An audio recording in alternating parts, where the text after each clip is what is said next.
पहले हम न्यूक्लियस के स्ट्रक्चर को पढ़ चुके हैं और हमें पता है कि न्यूक्लियस डबल मेम्ब्रेनस है. It has to membranes. One is the inner membrane and second is the outer membrane. अब इससे ऑनवर्ड हम चलेंगे एंडोप्लाज्मिक रेटिकुलम की तरफ. Endo means inside, plasmic cytoplasm, और रेटिकुलम का वर्ड हम यूज़ करते हैं नेटवर्क के लिए. सो हम कह सकते हैं कि it is a network of channels that is present inside the cytoplasm. Inside the cytoplasm का मतलब है कि इसकी दो एक्सटेंट्स होंगी. One is nuclear membrane and other is plasma membrane. So nuclear और प्लाज्मा मेम्ब्रेन के दरमियान साइटोप्लाज्म, और इस साइटोप्लाज्म में इस चैनल्स के नेटवर्क को हम एंडोप्लाज्मिक रेटिकुलम का नाम देते हैं. अब न्यूक्लियस में हमें पता है कि इसकी इनर मेम्ब्रेन है और आउटर मेम्ब्रेन है. So endoplasmic reticulum will be in direct contact with the outer nuclear membrane. दो इसकी फॉर्म्स हम डिस्कस करते हैं.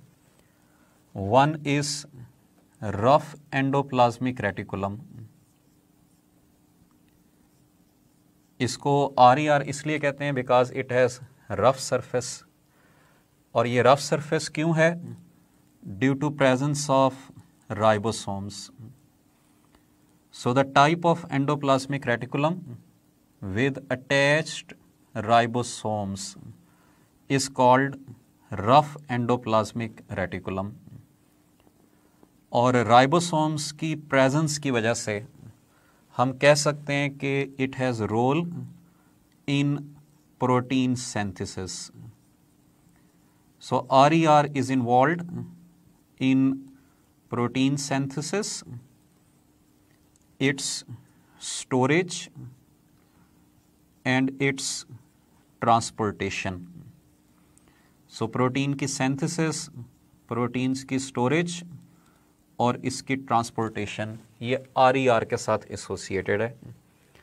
जबकि इसके opposite the form of endoplasmic reticulum without ribosomes is called smooth endoplasmic reticulum, या इसको हम SCR कहते हैं. अब SCR पर क्योंकि राइबोसोम्स अटैच्ड नहीं है, so it will have no role in protein synthesis.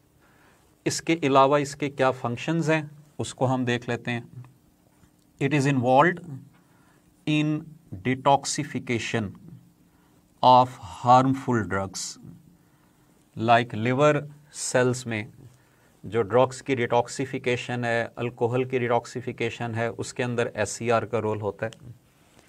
इसी तरह से it is involved in lipid metabolism, और लिपिड्स में भी it is mainly concerned with its synthesis. So steroids की सिंथेसिस, टेस्टोस्टेरॉन की सिंथेसिस सेल के अंदर, इसमें SCR का रोल होता है. इसी तरह से मसल सेल में these are involved in the storage of calcium ions.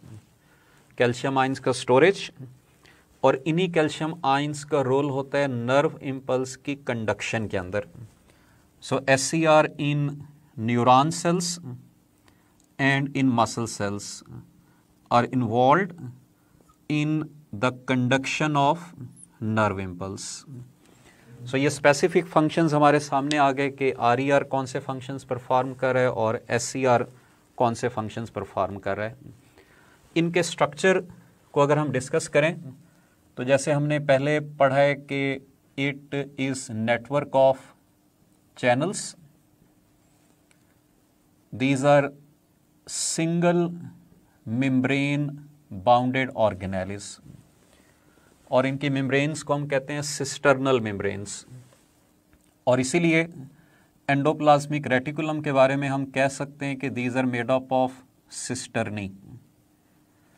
अब इनमें सिस्टर्नी दो फॉर्म्स में मौजूद होते हैं, either in the form of sacs, जैसे RER हैज़ सिस्टर्नी सैक्स, और these are in the form of tubules, जैसे SCR कंटेन सिस्टर्नी ट्यूब्यूल्स।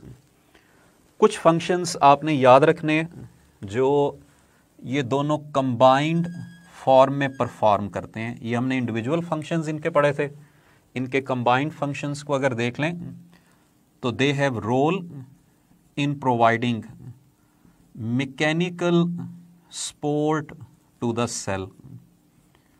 सो मैकेनिकल सपोर्ट प्रोवाइड करने में RER SCR दोनों इन्वॉल्व होंगे। इसी तरह से they have role in transport of chemical substances within the cell. So within the cell अगर transportation होती है उसमें SCR RER दोनों इन्वॉल्व होंगे।